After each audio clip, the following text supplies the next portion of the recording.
बिल्कुल सही। अच्छा रमज़ान साहब, हमारे वैसे तो काम हो ही रहे हैं, फिर हमें एक्सेल की क्यों ज़रूरत पड़ रही है? मैनुअल काम जो है उसमें टाइम भी ज़्यादा लगता है, उसमें ह्यूमन एरर्स भी होती हैं।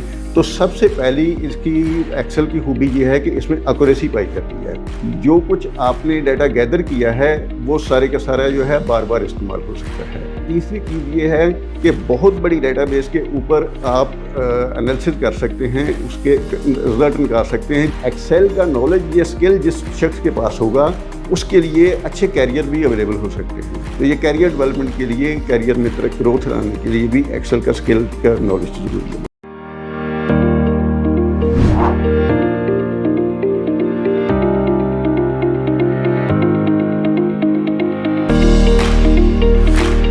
Thank you very much Ramzan साहब for joining us today. I am super excited कि आज आप हमारे साथ हैं।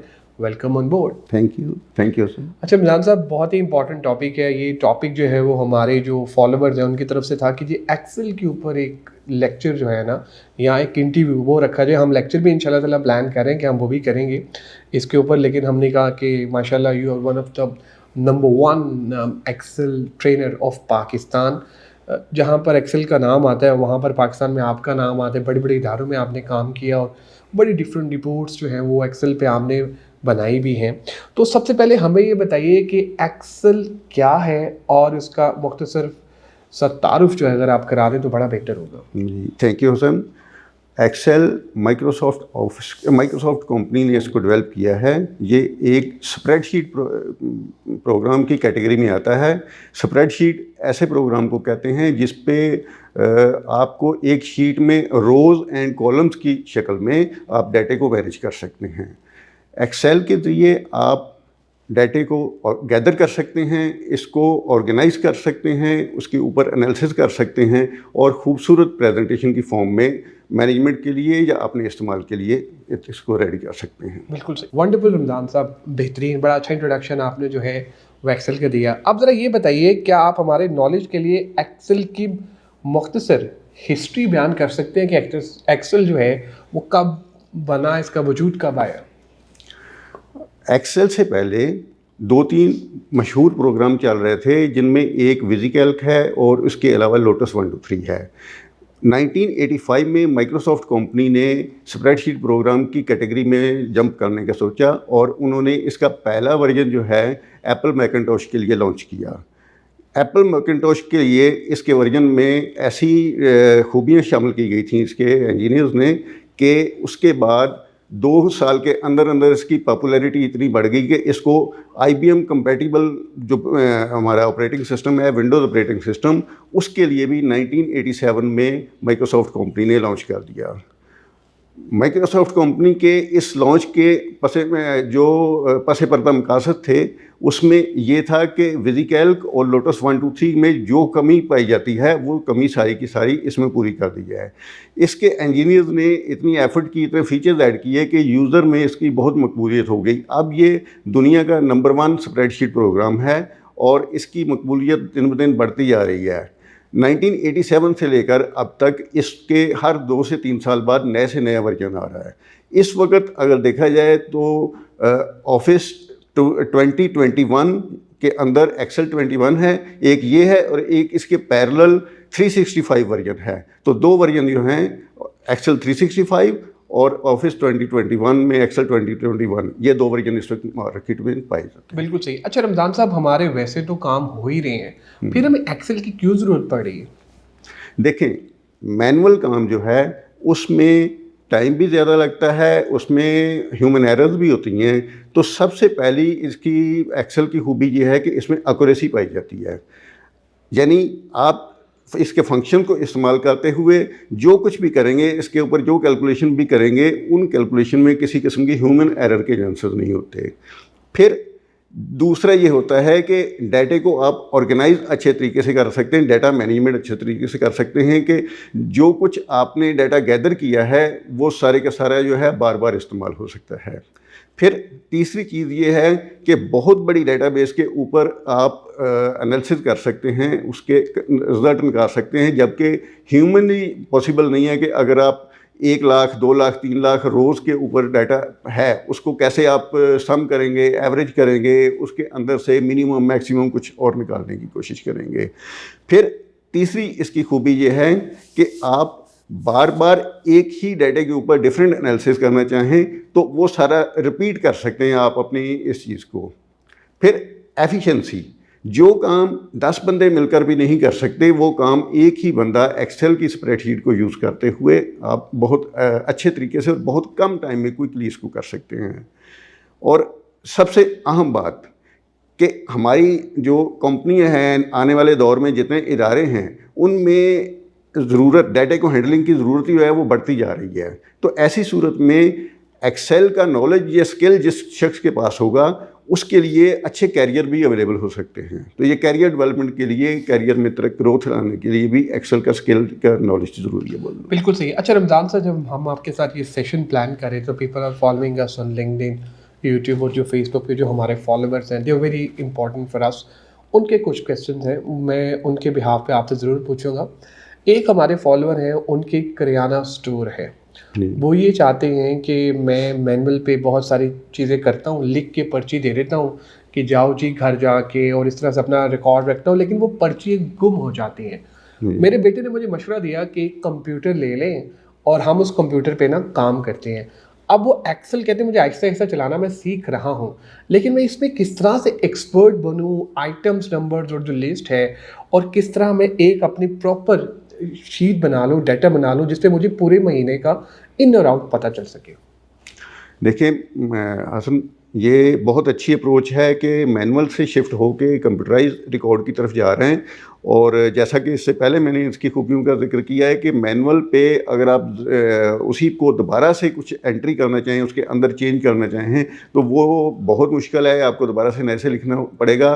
कंप्यूटराइज फॉर्म में आपके पास हमेशा के लिए रिकॉर्ड सेव होता है। अब उसको करना कैसे है? एक्सेल में आप उसकी जो मेन डॉक्यूमेंट होता है उसको वर्कबुक कहते हैं। तो वर्कबुक में डिफरेंट बहुत सी शीट्स ऐड की जा सकती हैं। अब इन शीट्स में एक शीट ऐसी बना सकते हैं कि जिसमें आप अपनी प्रोडक्ट्स की लिस्ट बना लें, जिसके ऊपर उसकी प्रोडक्ट और उसकी प्राइस लिख लें। फिर दूसरी शीट ऐसी बना सकते हैं कि जिसके ऊपर स्टॉक की क्वांटिटीज़ लिख लें। तीसरी शीट ऐसी बना सकते हैं कि जिसके ऊपर अपनी डेली सेल कर रहे हैं। एक तरफ आप डेट मैनेज कर रहे हो, डेट के सामने कस्टमर के आगे उसको कौन कौन सी आइटम सेल कर रहे हैं। इस तरीके से आप आइटम वाइज सेल भी रिकॉर्ड कर सकते हैं, कस्टमर वाइज सेल भी रिकॉर्ड कर सकते हैं, और ओवरऑल इन्वेंट्री भी आप देख सकते हैं कि कितनी आपकी इन्वेंट्री कम होती गई है, आपने किस प्रोडक्ट्स का और ऑर्डर आपको करना है। अच्छा निज़ाम साहब, एक हमारे बड़े अच्छे फॉलोअर हैं, he is working as a CEO of one company. उनका एक स्पेशल क्वेश्चन था, उन्होंने कहा था यार ये ज़रूर पूछना। It's all about daily sales report. आप माशाल्लाह बड़े बड़े इदारों में आपने काम किया, और डेली सेल्स रिपोर्ट जो है उसके आपने डिफरेंट फॉर्मेट्स भी बनाए थे। तो वो ये चाह रहे हैं कि वो अपनी टीम को ना डेली सेल्स रिपोर्ट एक्सेल की जो शक्ल में वो शेयर करना चाह रहे हैं। तो वो चाह रहे हैं कि आप उनको ये बताएं कि किस तरह से उसको वो प्रेजेंट कर सकते हैं।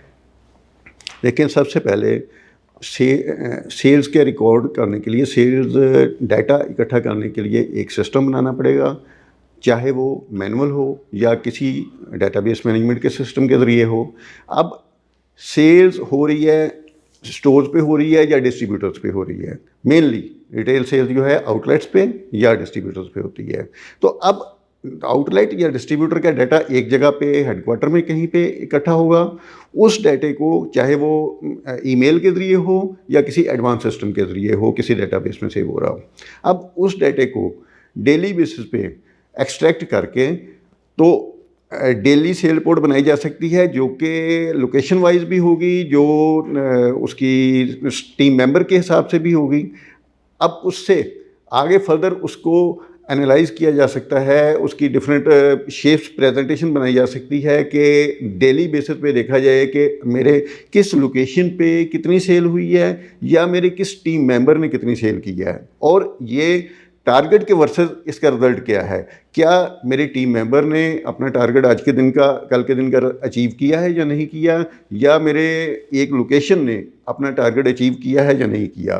फिर उसको टारगेट जो है उसके हिसाब से कि टारगेट मंथली अगर असाइन किया गया है तो क्या मंथ टू डेट यानी पहली तारीख से लेकर आज की डेट तक जो है एमटीडी उसका परफॉर्मेंस कैसी रही है, क्या वो अपने टारगेट को अचीव कर रही है, एज ए लोकेशन क्या अचीव कर रहे हैं या एज ए टीम मेंबर क्या वो अपने टारगेट को अचीव कर रहे हैं या नहीं कर रहे हैं, और वो अपने बेंचमार्क से टारगेट से कितना पीछे हैं, क्या उसके लिए उसको एफर्ट करनी पड़ेगी, डेली कितनी मज़ीद अगले दिनों में ज़्यादा एफर्ट करनी पड़ेगी ताकि वो अपना मंथली टारगेट जो है उसको अचीव कर पाए। बिल्कुल सही। अच्छा रमज़ान साहब, एक्सेल के जो मेन फीचर्स हैं वो भी ज़रा हमें बताइए कि कौन कौन से। एक्सेल में लातादाद फीचर हैं, यानी आप एक इसकी खूबियाँ गिनना शुरू हो जाएं तो बहुत टाइम लग जाएगा इसमें, लेकिन मोटी मोटी मैं बताता हूं कि इसमें मोर देन 400 फंक्शंस हैं जिनके ज़रिए आप एनालिसिस कर सकते हैं। मैथमेटिकल फंक्शन है, स्टैटिस्टिकल फंक्शन है, टेक्स्ट फंक्शंस हैं, इंजीनियरिंग के फंक्शंस हैं, और इसके साथ बहुत से खूबसूरत टूल हैं, जैसे फ़िल्टरिंग का टूल है कि आप डाटा को फ़िल्टर कर सकते हैं, डाटा को उस सॉर्टिंग कर सकते हैं, फिर उसके साथ डाटा में कंडीशनल फॉर्मेटिंग कर सकते हैं कि आप उसके आउटलाइज उसके ज़रिए निकाल सकते हैं, मैक्सिमम कौन सा है, मिनिमम क्या वैल्यू है। फिर इसके साथ डाटा वैलिडेशन कर सकते हैं कि आपने एक एक्सेल में फॉर्म बना लिया, फॉर्म में जब एंट्री करेंगे तो वैलिड एंट्री ही हो सकेगी, जो भी डाटा इनवैलिड होगा वो एक्सेप्ट नहीं किया जा सकेगा। एक्सेल कैसे सीखा जा सकता है? बहुत अच्छा क्वेश्चन है हसन। हमारी यूज़र व्यूज़ जितने भी हैं उनके जानने के लिए ये बहुत ज़रूरी है। आज के डिजिटल दौर में तो बहुत फैसिलिटी हो गई है। किसी दौर में बुक्स और सीडीज़ वगैरह ढूंढी जाती थी, लेकिन इस वक्त हमारे पास बहुत सी फैसिलिटी अवेलेबल हैं। सबसे बड़ी फैसिलिटी तो माइक्रोसॉफ्ट की अपनी डॉक्यूमेंटेशन है जो उसकी वेबसाइट पे अवेलेबल है। फिर उसके बाद गूगल के ज़रिए आप बहुत से ट्यूटोरियल फाइंड कर सकते हैं। इसके साथ साथ प्रिंटेड बुक्स तो मार्केट में अवेलेबल हैं ही हैं, पीडीएफ फॉर्म में परचेज़ भी की जा सकती हैं, वो देखी जा सकती हैं। और अगर ये सब चीज़ें जो है हेल्पफुल ना हों तो फ्रीलांसर, ट्यूटर, ट्रेनर जो हैं वो अवेलेबल हैं मार्केट में, किसी से भी आप रब्ता करके तो उसके ज़रिए आप सीख सकते हैं। एक्सेल सीखने के लिए कितना वक्त दरकार है? ये लर्नर पे डिपेंड करता है कि उसका बैकग्राउंड क्या है। अगर तो बिल्कुल फ्रेश है तो थोड़ा ज़्यादा टाइम लगेगा, लेकिन अगर पहले से कुछ कंप्यूटर नॉलेज है या कुछ नंबर्स को प्ले करने का, नंबर की सेंस उसके पास है, तो उसके लिए सेल्फ स्टडी के तौर पे एक वीक में कोई 5 से 6 घंटे, यानी समझ लें कि डेली 1 घंटा जो है अगर वो सीखे तो 4 वीक से 5 वीक में ये एक्सेल में एक मुनासिब महारत हो सकती है। Thank you very much Ramzan साहब for your time, for your support and love. You are an amazing speaker. बहुत शुक्रिया आपका। थैंक यू हसन, इस अपॉर्चुनिटी देने का आपका बहुत शुक्रिया। आप लोगों का ही बहुत शुक्रिया आज के एपिसोड देखने का। मैं उम्मीद करता हूँ कि आज के एपिसोड आपको पसंद आई होगी। दोस्तों, आज का जो हमारा टॉपिक था वो ये था कि एक्सेल के इस्तेमाल से किस तरह आप अपनी जो रिपोर्ट्स हैं, मतलब जो डेली सेल्स रिपोर्ट्स हैं या बाकी जो रिपोर्ट्स हैं, वो किस तरह बना सकते हैं, उसको बेहतर कर सकते हैं। मैनुअल से आप ऑटोमेशन की तरफ किस तरह से जा सकते हैं, अपने रिकॉर्ड को मज़ीद किस तरह बेहतर कर सकते हैं। तो दोस्तों, अपना फीडबैक हमसे ज़रूर शेयर कीजिएगा ताकि हम भी इम्प्रूव कर सकें। दुआओं में याद रखेगा। इंशाल्लाह अनकरीब एक नई टॉपिक, नई गेस्ट के साथ आपकी खिदमत में दोबारा हाजिर होऊंगा। Take care, bye bye.